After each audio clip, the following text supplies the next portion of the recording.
And like everybody's like, oh my god, Spider-Man Far From Home. It's the greatest thing since fried eggs. I saw the movie. It was really good. Yeah, no way.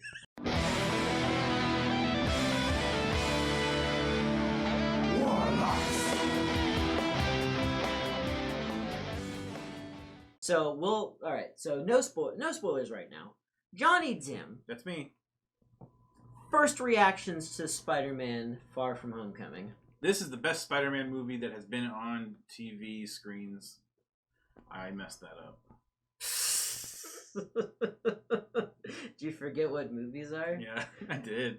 No, I think Spider-Man Far From Home is the best Spider-Man movie to date. It's impossible that this movie beat Spider-Man 2 from the Sam Raimi series. Impossible. Actually, I just saw Spider-Verse last night, and that was actually pretty good. I watched Spider-Verse 2 days ago. That movie, it gave me faith in 3D animation again. It's amazing. That movie is very good. Like, it has style, where so many 3D movies just don't have style. Style is the word to describe that movie. Yeah. It is very good. And it's just good enough to be the second best Spider-Man movie to date. That's my assumption. That's my assessment. At this moment, I'd have to go back and rewatch Spider-Man 2 because I know that Spider-Man 1 and Spider-Man 3 are awful. I know that. You think the first one's bad? Yeah, I do. Oh, okay. They go into these CG moments that they just weren't. Cinema was not ready for at the time. They just didn't have the technology. He looks bad. Really? It's distractingly. They may as well have done a Who Framed Roger Rabbit thing. Who looks bad? Spider-Man. Spider-Man himself? Okay. Yeah. What did you think about Green Goblin? The way he looked on screen. They actually have very few CG scenes with him. As a result, he looks fine. He looks very shiny to me. Oh, just the costume in general? Yeah. Yeah, it was a little odd. But I think it worked for the movie. A lot of things about that movie landed. A lot didn't. Sure. Spider Kiss was pretty hot. But sorry, guys. All right. So Spider-Man: Far From Homecoming, your favorite Spider-Man movie of all time. Yes, Far From Home is amazing. Can you tell me both how and why? For me, that really got me was the visuals. I thought the fight scenes were absolutely amazing. I think that also the Peter Parker's arc through this particular movie is really good. They play with his uncertainty and fear of kind of filling the shoes of Iron Man. Can I just say, he looks like he's got a mouth just full of Big League Chew right there. He does. He does. But that's him just doing his American face. Okay. I forget he's British. He actually was doing an interview. I think he was doing the Graham Norton show, and he was just answering questions. No, I'm sorry, I can't remember who it was. Who was opposite of him, but he was trying to have him. He said, "All right, I want you to act this way. I want you," and he was directing him. He was do this line. I'm going to tell you how to change it each time. Mm-hmm. As he was doing it, he automatically switched to American voice, and he didn't realize till afterwards that he was doing it. That's what acting is to him now. Yeah, he's just Peter Parker. Okay. But anyway, I thought that his arc through this movie was really good. They played with, like I said, his uncertainty and his fear about filling the shoes of Iron Man, and they chose the perfect villain for it because they chose a villain that's actually historically with Spider-Man in the comics and TV, whatever. He plays with expectations. He plays with people's perceptions of things. And he toys with Spider-Man. He convinces him to hand over something to basically take responsibility that Tony specifically gave Peter when he passed. Mysterio convinced him to then pass it to him because he's an experienced hero. At least he had that perception of being one. And it's a really good story. And the second, or I should say the third act is I thought where the drama started coming in and Tom Holland really had to deliver a dramatic performance. It was powerful, and the ensuing action sequences that follow, I think that you can see the emotion in the character, and it was really good. I was really impressed. I can tell you why I'm not excited about this movie. In fact, I can show you why. It's actually pretty simple. Sure. You just need to get out. You just need to scoot over here. Him. It's his fault. Nick Fury. And I'll tell you why. Okay. Basically, everything that they've done with the Marvel movies right now has made Spider-Man a very unimportant character. Very in the MCU. Yes, very unimportant.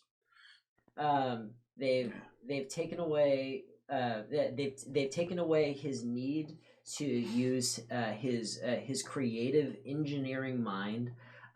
They've taken away any need for his powers because his suits help him so much in that department that it's kind of silly that they're even spider themed when they can put much better weapons on him. And like, why would Nick Fury ever tap Spider-Man when he literally has a smart Hulk? Why would he choose Spider-Man to do anything? Excuse me. Well, they explore that a little bit, where they start going through the list of Avengers because Peter Parker is basically saying, "Yeah, it's in the trailer. Don't bother me. I'm on vacation." And he's like, "Why don't you get Thor or these other guys?" And he's like, "Oh, he's off world. He's not around. He's not here. She's in space." Did they mention Bruce Banner? They did not go through the entire list of Avengers. Because Bruce Banner fixes all the problems now. Right. He is a smart Hulk solves a lot of problems. Yeah, he's Bruce Banner, which I don't. Although they do explain in Endgame that he has trouble with the violence now. Like, he's not as aggressive as the Hulk.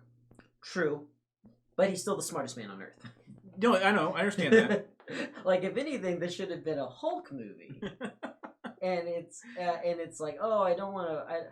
It's like, Hulk, you've made the greatest weapons of all time. You can solve every problem, but I don't want to use them.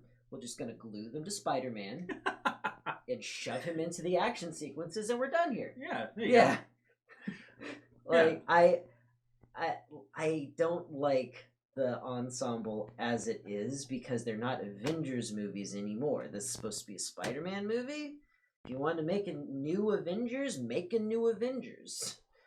But like, they're trying to make a new Avengers and passing it off as Spider-Man and simultaneously undercutting the character to the point where I don't know why he has to go on these adventures. What? I don't know why Spider-Man has to go on these adventures. I was just saying that. No, I know. I was following you to a point.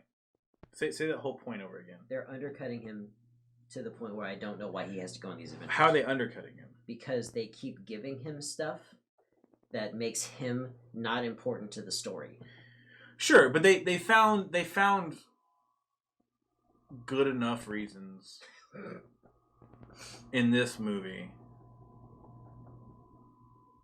Did I just blow your mind about this whole movie? No. Are you sure? No, because he doesn't have because he's far from home. Because he's in Europe and he didn't want to bring his spider suit. And he definitely didn't want to bring the Iron Spider suit. Then he left them at home, and so he didn't have them. So he's more grounded. Is the Iron Spider suit not part of him now? No, they as we had talked about this before.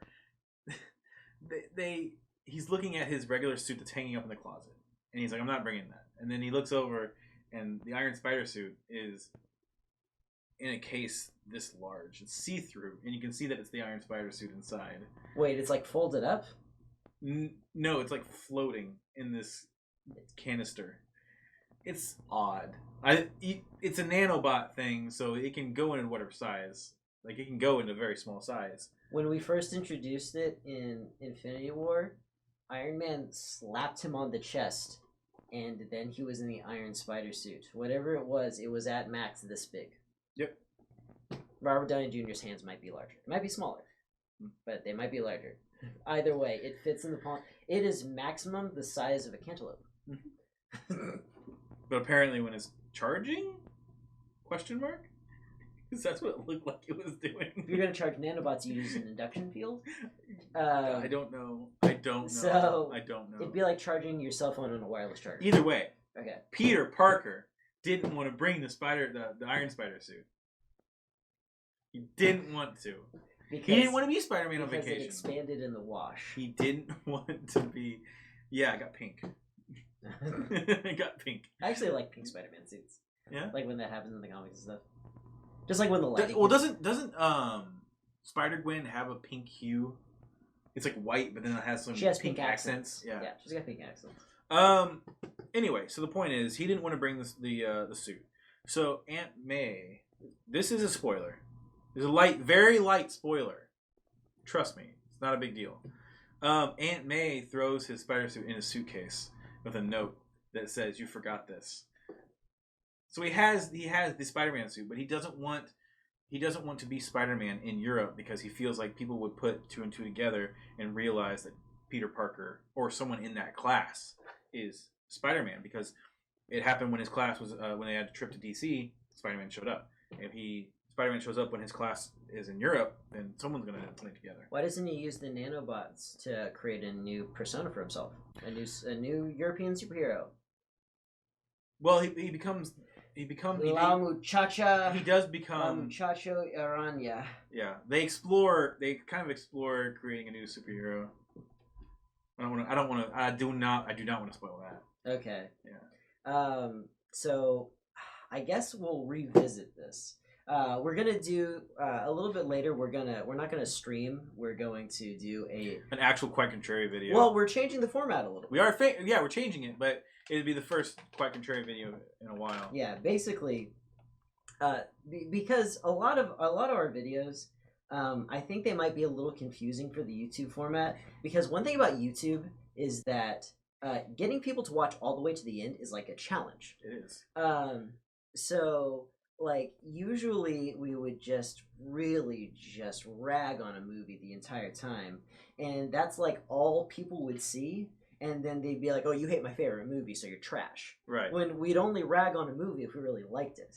So we're going to change it a little bit where Johnny is going to be taking a positive viewpoint of the movie, and I am going to contradict him with my negative viewpoint of the movie. Yeah, so I'm going to do beat by beat, go through the entire movie, and Zach is just going to interject with his negativity. Yeah, and our first foyer into this new format is going to be with a movie I haven't seen. Right. So Johnny's going to have to explain the whole thing. We're going to get into spoilers. We're going to be explicit about that. And don't worry about spoilers on that. We will not be releasing that until at least the day of the release of the movie. And then maybe the day after. So you'll be able to watch it then. Go watch Far From Home, then come back and watch that movie on the Quite Contrary channel. Which is not hard to find. Well, don't search for it. Just actually go to youtube.com/Quite Contrary. You'll go straight there. But if you search for it, because we haven't been publishing a lot of stuff there, we keep falling further and further away from Parker Millsap. No! We can't let Parker Millsap win! We can't. So we're going to start doing a lot more Quite Contrary videos. All right. We'll be shitting all over your favorite stuff. I will be. Yeah, you're better at it. I was thinking about the format. Just keep it this way. Just keep it. Yeah, I think that your positivity about a movie has a tendency to be a little bit more fun than my positivity. I get excited. You get excited, and I talk about like movies work this way, and like this is why it's good. Mm-hmm. And so mine can be very analytical, right, where my negativity can be very emotional. Yeah, that's true. That's true. It works. It works. Either way, go watch Spider-Verse in IMAX 3D. Well, at home on Netflix. Before it leaves, because Disney owns it now. Oh, I'm sorry. Did you say which one did you say? Spider-Verse? Yeah, Into the Spider-Verse. You should see both of these movies. You see Far From Home and Spider-Verse. You probably skip Far From Home. These are the two best Spider-Man movies that have ever been made. Okay. We need to sit down and watch Spider-Man 2, because I think you're forgetting how good that movie is. I'll watch it again. I've seen it a couple times. It's good. And if a hero can save us, I'm not gonna stand here and wait. That's why I didn't like it. I'll hold on to the wings of an eagle. I'll watch as they all fly away.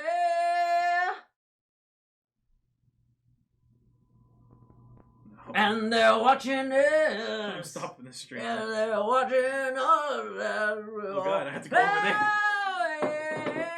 Shut up, da da da da da da da da da da da da da da da da da da.